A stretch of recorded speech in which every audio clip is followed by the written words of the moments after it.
the hell? Well, that's maybe what's going through Avril Lavigne's head during the Juno Awards on Monday night in Edmonton when something pretty unexpected stole the show. I'm introducing an artist who's blown up on the global music scene with a new wave of R&B, hip-hop, and pop records fused with his Punjabi roots. Based in Victoria, BC, his music has gained a worldwide audience with sold-out shows in Canada, the US. Get the off. Get the off. Yeah, so this incident, it made international headlines. And while it probably doesn't meet the criteria for a Canadian heritage moment, like this tweet is suggesting, it is what everyone's been talking about. And a lot of people on social media are saying that it reminded them of another controversial award show interaction. So, what do we know about this protester so far? The answer is not a lot, but Edmonton police do say that charges are pending against the 37-year-old woman. But that's not all that people are focusing on. The topless person had a message, a few actually. She had phrases written on her body tied to environmental causes and Indigenous rights. Now, her affiliation with any of those causes isn't super clear at this point, but one of them, Save the Greenbelt, that's one that's about a contentious story that's been ongoing in Ontario, with Premier Doug Ford's plan to open up parts of protected areas for housing development.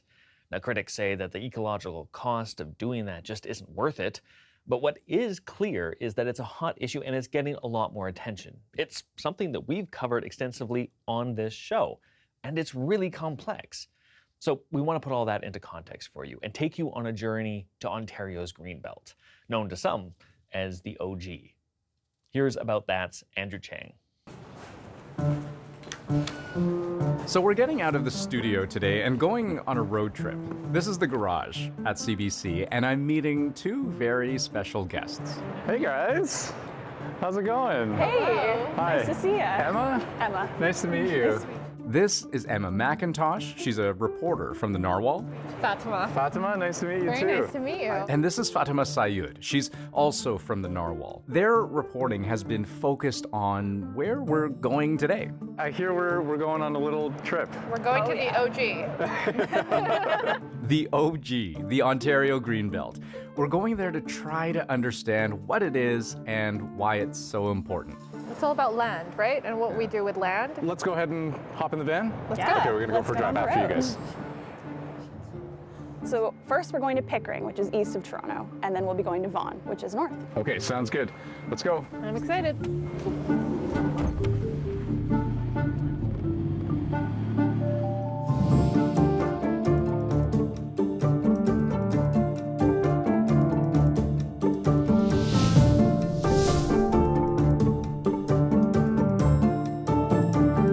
Okay, so hey, welcome to About That. And it occurs to me that some of you may be wondering, what is the Greenbelt exactly? The OG, the Ontario Greenbelt. This is now the official plan. Already preserved, strips covering the Niagara Escarpment and the Oak Ridges Moraine.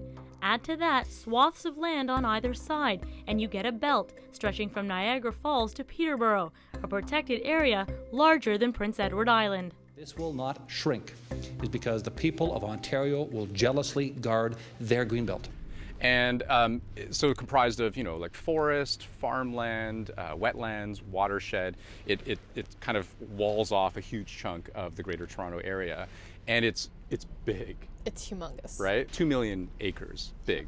This is one of the first large-scale environmental protection plans in Canada, which makes it really important. Especially after World War II, our cities were kind of exploding outwards, right? Sprawl. Sprawling outwards, all these neighborhoods in every direction. And the Greenbelt was kind of a recognition that we couldn't do that forever, that we actually needed to set aside some of those natural places, some of that farmland, so that we didn't accidentally use it all up. Okay, so I think we're getting close to where we're going. Where are we going? Well, we are headed to an area really close to the Dauphin Rouge Agricultural Preserve. This is the most fertile, richest agricultural land in the entire country. years ago, like decades ago, there was an agreement to protect this land in perpetuity, like literally forever and ever and ever. The cities of Pickering, Ajax, and surrounding regions, made an agreement with farmers that this land would only be used for agriculture, and that's the only purpose. But there's a lot of drama. We will open up the Greenbelt, not all of it. We're going to open a big chunk of it up, and we're going to start building. I give you my commitment that anything that we look at on the Greenbelt will be replaced. So there'll still be the equal amount of Greenbelt. Unequivocally, we won't touch the Greenbelt. Unlike other governments that don't listen to people, I've heard it loud and clear. People don't want me touching the Greenbelt. I'm not touching the Greenbelt. I would talk to the Minister of Environment about that, but we're putting together a good plan for the environment. We have a housing crisis today that we didn't have 4 years ago. We are going to make sure we get housing built.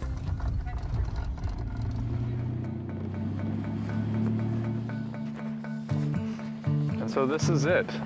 This is Duffin Creek. This is the famous Duffin's Creek. Welcome to Okay, the just watch your Greenbelt. step down here. You mentioned farming. I don't see a whole lot of farming happening right now. So like, what does this land do for us, if that makes sense from an ecological standpoint? Oh yeah, so the actual farmland is kind of just out of where we are, so Okay. just beyond these trees. But in another way, what this does is it connects land at Lake Ontario with land to the north around this landform called the Oak Ridges Moraine. It's this rocky ridge that a lot of rivers start on. They feed into our water supply, and they also, produce creeks like this. And so this is actually a really important corridor for wildlife as well, because it's one of those last remaining habitat connections between those two really important places. So for wildlife and in a way for water filtration, like, am I understanding you? Yeah, absolutely. Creeks like this and like having natural places makes the water cleaner. Wetlands in particular around here naturally filter the water that runs through. And also, waterways like this and the green space around them are really important for making sure this area doesn't flood, which is something that not a lot of people know. So how does that work exactly? So wetlands act like sponges. When water falls, wetlands are able to naturally absorb that excess drain, right? Whereas if you imagine rain falling on concrete, on pavement, in cities, it just collects, right? It stays on the surface. Right. Wetlands allow it to naturally go into the ground and protects, surrounding property and humans and life.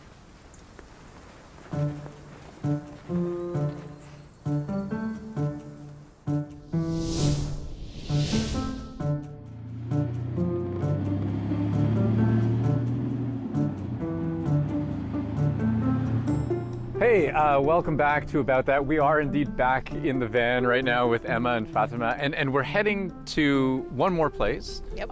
This is a place called Block 41, is that right?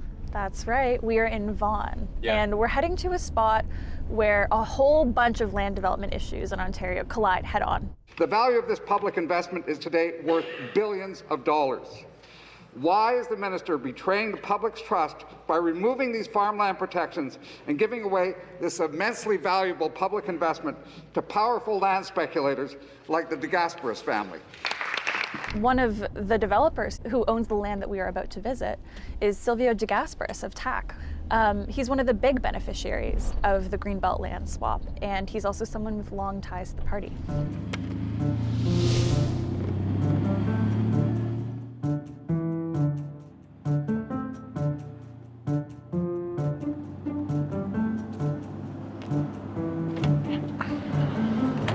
All right. So this is it, guys.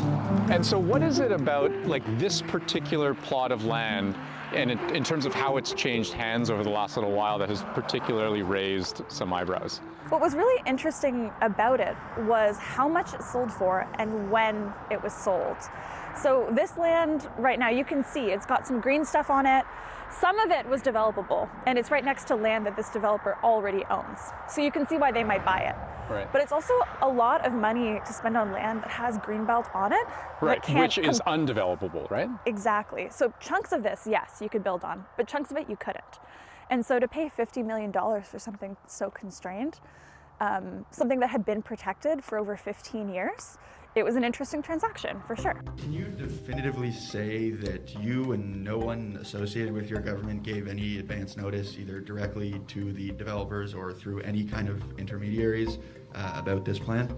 Yeah, I can confirm that, but again, we had very strict criterias that has to be close to an existing development, and we're just happy that we're going to hold these people accountable to start building attainable and affordable homes. Who is the Ford government listening to? Who is actually sitting around the table and making these decisions, and why? And that lack of transparency, that lack of consultation, Indigenous communities say they haven't been consulted, conservation authorities say they haven't been consulted, Ontarians say they haven't been consulted. So who is the Ford government listening to, and how did they make this decision? And until we know that, you can't help but wonder, was this a democratic decision that was made in the best interest of the people of Ontario? And will this actually help solve the housing problem that they so need solved immediately? Fatima, Emma, thank you so much for being our guides through all of this. It's been wonderfully insightful. Lovely to spend the day with you in the OG. The OG. Thanks so much, guys.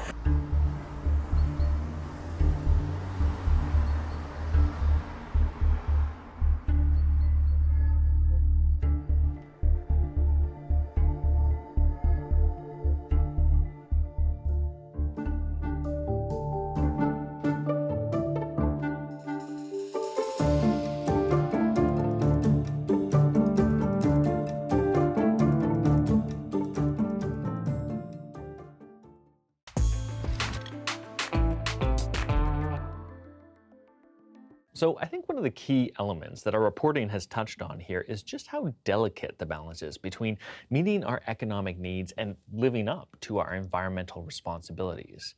Often one is cast as being right and the other is wrong. And that going too far in one direction can cause, and does lead to, a lot of real pain for real people.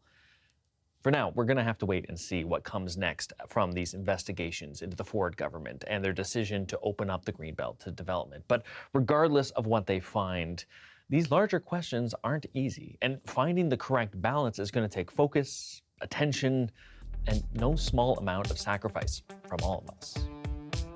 I'm Kieran Althorn. Thanks so much for watching the show, and we'll see you tomorrow.